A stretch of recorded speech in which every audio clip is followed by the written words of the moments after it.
Mama Gurl.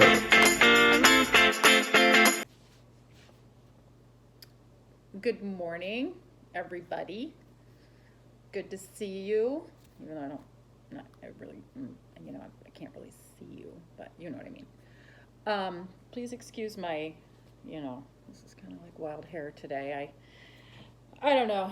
I just wasn't in the mood for the blow dryer, so this is what happens when Mama Gurl lets her hair air dry. Isn't that lovely? It's quite fabulous, isn't it?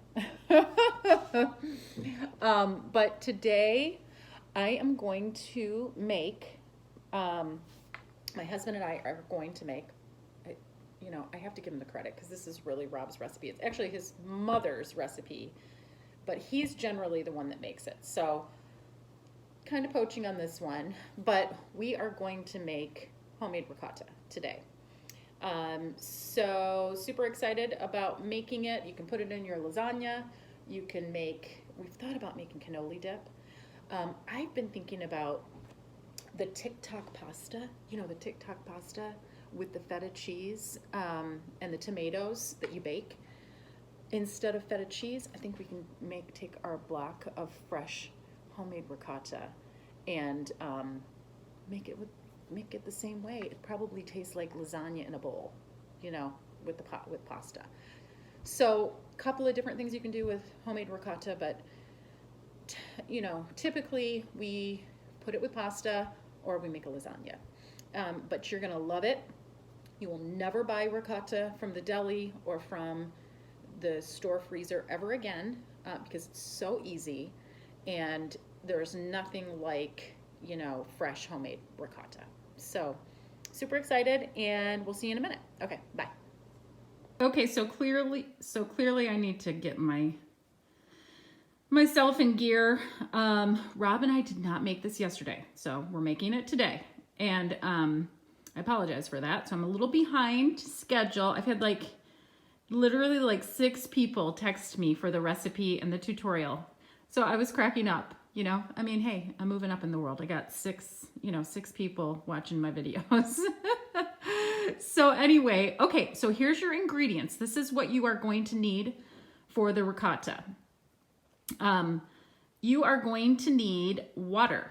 And I'll give you the exact measurements when we're cooking it. So you're gonna need some water. I use bottled water. If you have good water from your tap, that's great, but we have well water, so I always use the bottled. Salt, you're going to need salt. You're going to need distilled white vinegar. You are going to need heavy whipping cream, and you're going to need a gallon of milk. Now, I only have one sitting out. There's another one in the fridge. So the only reason that I bought half gallons is because they were on sale at Gurl today for 79 cents each. So I had to get my deals. So you'll need 2 of these, but it's a gallon is what you'll need in total, okay? And I'll be back to show you how to put it all together and make the delicious, yummy ricotta. See you in a few. Okay, so you want to start by putting your gallon of milk into your pot. So this is 1 gallon of whole milk. Next, you want to add a pint of heavy whipping cream, your heavy whipping cream. And you want to just shake it up a little before you dump it in, but it goes into the pot next. Next, you're going to want to add a pint of water. So just go ahead and fill your empty whipping cream container with water. And like I told you previously, I use bottled water. We use bottled water. If you have good water from your tap, you can certainly use that, but we have well water here, so we use bottled water. So just fill up your pint and dump it in. Then you want to add 1 tablespoon of salt to your pot, and then you're going to need a wooden spoon, put it on low heat, and you're going to, occasionally stir this. Make sure it's on low heat so you don't burn it. Burning milk is relatively easy to do. So, yeah, low heat, and it's going to cook for about an hour. So before you turn on your heat, just make sure you mix everything together, stir it up pretty good. Your salt, your cream, your water, and your milk. And that's basically it. That's going to cook on low heat. Like I said, stirring it occasionally with your wooden spoon for approximately an hour. Okay, we're gonna do a quick progress check. It's been about 30 minutes. And if there's a little bit of, like if you feel like it's burning a little bit on the bottom, it's okay. It's, you know, I mean, if there's a little bit. You don't want it to burn, obviously. You wanna make sure that you're continuing to stir it. But it's gonna be a little frothy on the top. So I'm gonna show you that in 1 second. But I just wanted to mention that a really good friend and follower of Mama Gurl's Kitchen that I used to work with sent me this amazing stand for my camera, and I need to get on board. So Casey Salmon, if you're watching, thank you so much for sending this to me. This was like the most thoughtful gift, and I am gonna get my act together and put it together so I can use it so that we stop having these bizarre angles. But I wanted to just say thank you, thank you, thank you. So nice, so nice. I'm so excited to get this going. But okay, be right back. I'm gonna show you what the frothy mixture looks like at this point at about 30 minutes in. Okay. Okay, so it's gonna start to look like this. It's like frothy, almost like a rabid dog. That's not very appetizing. Let's change that. It'll just become kind of frothy, and like I said, if you have a little bit of burnage on the bottom of the pan, it's not the end of the world. You don't need to throw it out. So hopefully you won't have any. You know, like my husband said, if you wanted to turn up the heat and do this a little bit quicker, you would have to just stand there and constantly stir it. So that is the reason that you're cooking this and bringing it to a boil on low heat. So it does take quite a while. Okay, I'll be back. Okay, so you're gonna pour in your 1/2 cup of white distilled white vinegar. So you can see, you know, you saw how it was frothy.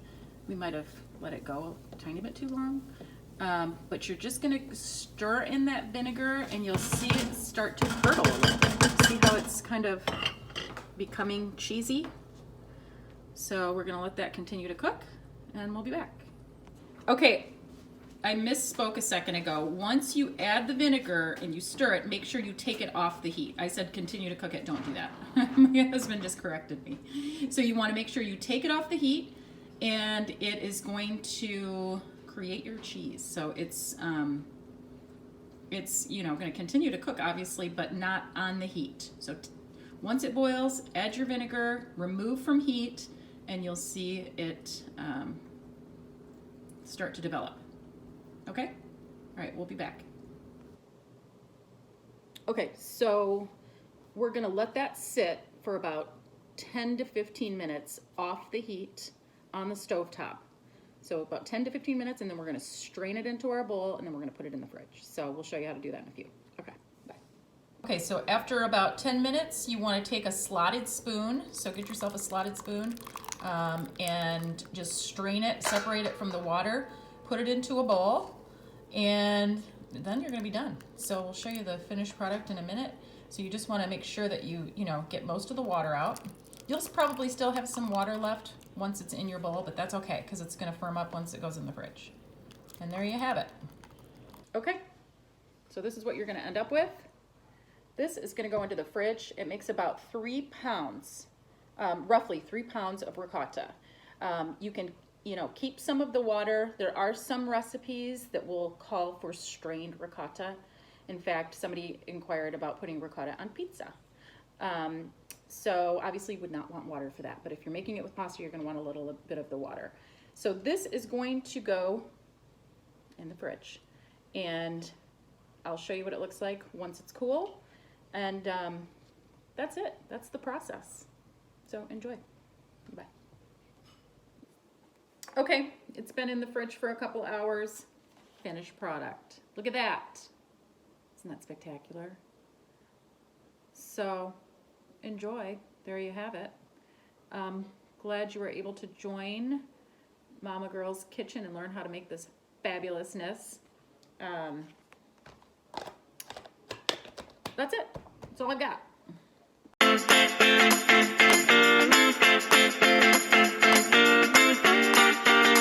Mama Gurl.